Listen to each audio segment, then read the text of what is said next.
At the family barbecue I organized for our 10th anniversary, my husband pulled me aside and said, "You're gonna ruin everything if you keep acting so needy." Confused, I watched him spend the whole party flirting with my cousin in front of everyone. When I confronted him later, he rolled his eyes and said, "It's not my fault she's more fun than you."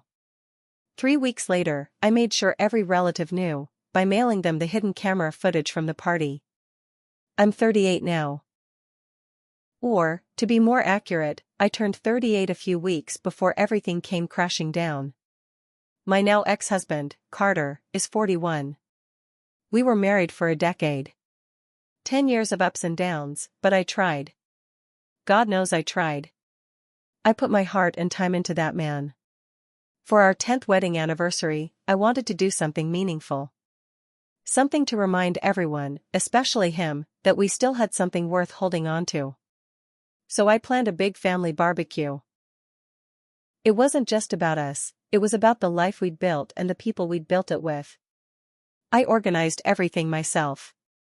Reserved a park in Fayetteville, Arkansas, not too far from where we lived. Carter acted like he didn't care either way, but I brushed it off. I figured he was just tired from work. I planned every detail.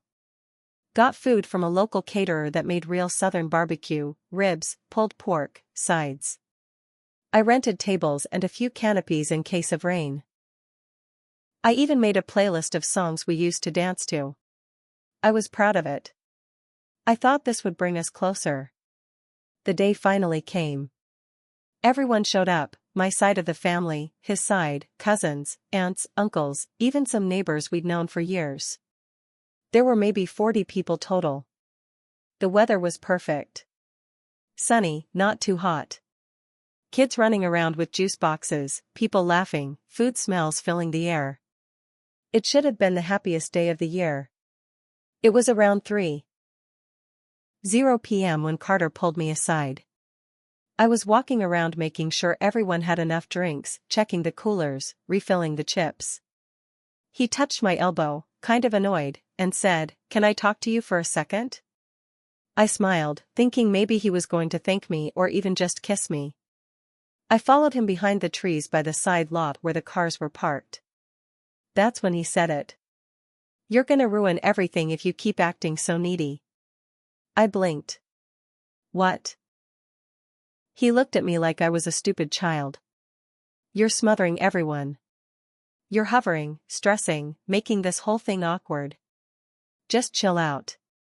I remember standing there, holding a bag of hamburger buns, feeling like someone had slapped me. "I've been doing all of this for us," I said. "I planned everything." He shrugged and walked off. Like I was just background noise. When I went back to the picnic area, I saw him with my cousin Mallory. She's 27. Long blonde hair, gym body, one of those girls that always posts filtered selfies with half her face cropped out. She's never had a real job as far as I know. Always has a new boyfriend every 6 months. Harmless, I thought. Just dramatic. I saw Carter sit down next to her. He leaned in too close. He touched her shoulder and laughed like she was the funniest person on earth. At one point, I swear I saw him brush her hair back behind her ear. At first, I thought maybe I was imagining it. Maybe I was just tired, overly emotional. But then my sister walked by and muttered, "Is he really doing this right in front of you?" I nodded, numb. "Yeah. He is." I watched Carter make the rounds with Mallory for the rest of the day. They stuck close together. She giggled at everything he said. He acted like I didn't exist. I tried to hold it together. Smiled at guests. Took photos. Played the role I was expected to play. After everyone left and we were cleaning up, I asked him again. "What the hell was that?" He didn't even pretend not to know. He rolled his eyes, picked up a trash bag, and said, "It's not my fault she's more fun than you." Just like that. No apology. No denial. Just the truth, thrown in my face like it was nothing. I didn't cry right away. I was too shocked. But over the next 3 weeks, I fell apart. Quietly. I stopped dressing up. I stopped making dinner. I'd sit in my car after work and stare at the dashboard for 20 minutes before going inside. I didn't talk to anyone about it. I was too embarrassed. Too angry. Too hurt. And then I remembered something. I had set up a security camera that looked like a Bluetooth speaker near the food tables. I'd bought it a year ago after a friend's purse got stolen at a birthday party. It was mostly to watch for animals or just keep an eye on things. I'd forgotten it was even there. So one night, I pulled up the footage on my laptop. It was worse than I thought. Carter kept touching her arm. He leaned in and said something while looking around. She laughed and placed her hand on his thigh. At one point, he stood behind her and rubbed her shoulders while she was eating a plate of ribs. And they knew people were watching. That's when something inside me snapped. I didn't scream. I didn't confront him. I didn't cry. I made a decision. I cut together a 5-minute video from the footage. It had everything, the touching, the flirting, the smirks. I even added a little title at the beginning, "Happy 10-year anniversary, Carter." Then I burned it to DVDs. Not just one, 25. One for each family member that had been there. I sent them out in plain brown envelopes. No return address. No explanation. Just the footage. They started arriving 2 days later. That's when my phone exploded. The first call came from my Aunt Rhonda. She's usually sweet, kind of soft-spoken. But this time, her voice was sharp.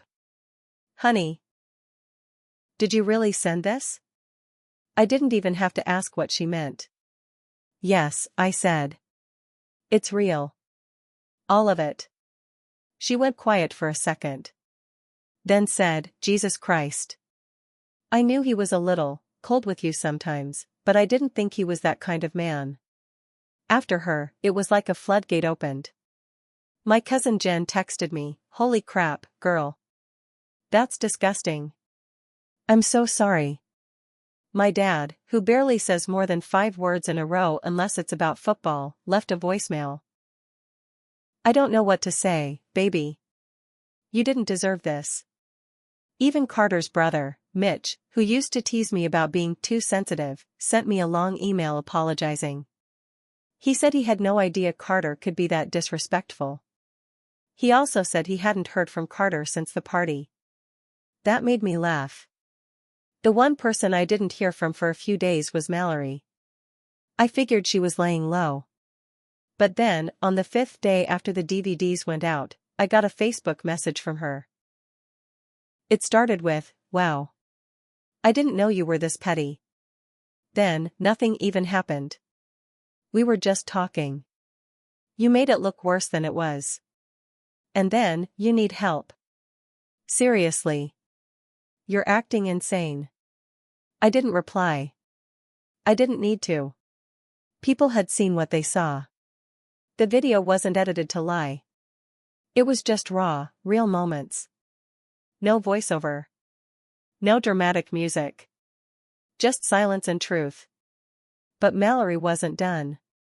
By the next day, she'd started posting on Facebook and Instagram. Long stories saying she was the victim of a jealous ex-wife, that I was obsessed with making her look like a homewrecker, and that people should remember there are 2 sides to every story. My mom called me crying after reading it. She said, "Why would she do this? Why is she acting like you're the one who cheated?" I told her, because people like Mallory can't stand being seen for who they really are. Carter finally called me 2 days later. I let it go to voicemail. "Congrats," he said. "You embarrassed me in front of my whole damn family. You blew up over nothing. You just made it impossible for us to fix anything." Then he added, "You think they're on your side now, but give it time. They'll get tired of your drama." I saved the voicemail. Just in case. The fallout hit harder than I expected. His parents, who had once acted like I was the daughter they never had, stopped returning my calls. I found out from my sister that they believed Carter when he told them I had doctored the video to frame him. But most people knew better. The worst part? Mallory wasn't done playing the victim. A week later, she posted a picture of herself and Carter at a bar. Smiling. Drinks in hand. Her caption, starting fresh. No lies. No drama. That one hurt. Not because I wanted him back, but because it proved they had no shame. I wanted to scream. I wanted to call her out.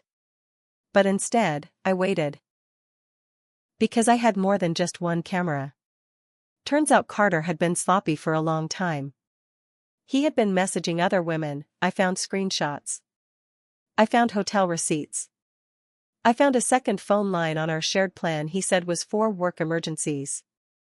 I'd never gone looking before, but once I started, the truth wouldn't stop spilling out.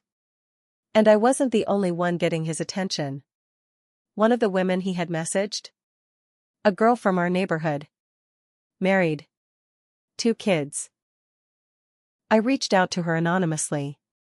Sent her screenshots. She didn't respond. But 2 days later, her husband threw Carter's golf clubs out on their lawn. I drove by slowly and watched Carter pick them up in the rain. And that was just the beginning. By week 3, the whispers around town had grown into full-on rumors. Fayetteville's not that small, but it's small enough that word spreads fast when someone blows up their marriage in public and gets caught chasing his wife's younger cousin at a family event. Carter started skipping his usual hangouts. He stopped going to the gym, canceled his poker night. But I knew where he was hiding out, at that same dive bar he used to complain was beneath him. Funny how quick he adjusted once he ran out of people willing to look him in the eye. Mallory was still posting like nothing had happened. New beginnings, let the haters hate, and the most laughable one, don't judge what you don't understand. I didn't reply. I didn't engage. I let her post. Let him stew. Let everyone else form their own opinions based on what they saw, which was plenty. But like I said, I wasn't done. The footage and the DVDs had only been step 1. That was the truth bomb. The warning shot. Step 2 was personal. See, Carter still had his name on a shared financial account we'd used for years. I hadn't touched it since I filed for divorce, but I still had access. It wasn't illegal, it was still legally a joint account. But he'd apparently forgotten, or just assumed I was too emotional to think straight. He had started using that account to pay for dates. I found receipts for dinners, bar tabs, flowers, and even a boutique hotel in Little Rock. All on the same card. All tracked. One receipt even had a note attached in the online bank memo field, for MXO. So I printed them. I mailed them. This time, just to his parents. Because his mom had called me last year when he forgot her birthday. She told me, "You're the only one who keeps this family together." So I reminded her what her golden boy really did with his time and money. This time, she called me. "Is this real?" she asked, voice shaking. "Yes," I said. "All of it." She didn't argue. Didn't cry. Just hung up. I knew what that meant. She finally saw the truth for herself. But it didn't end there. I found out through a friend at Carter's job that he'd brought Mallory to a company event. Introduced her as a friend. But someone in HR recognized her from the video. Yes, someone at the party had shared it at work. I guess it was making rounds. Because the company had a pretty strict code of conduct, especially when it came to embarrassing public behavior that reflects on leadership. Turns out, when you're a middle manager who brags about being a team leader, you shouldn't also be the guy people whisper about in hallways for creeping on relatives. He didn't get fired, but they strongly encouraged him to take a leave of absence. His boss called it a cooling-off period. And while he was cooling off, I took the car.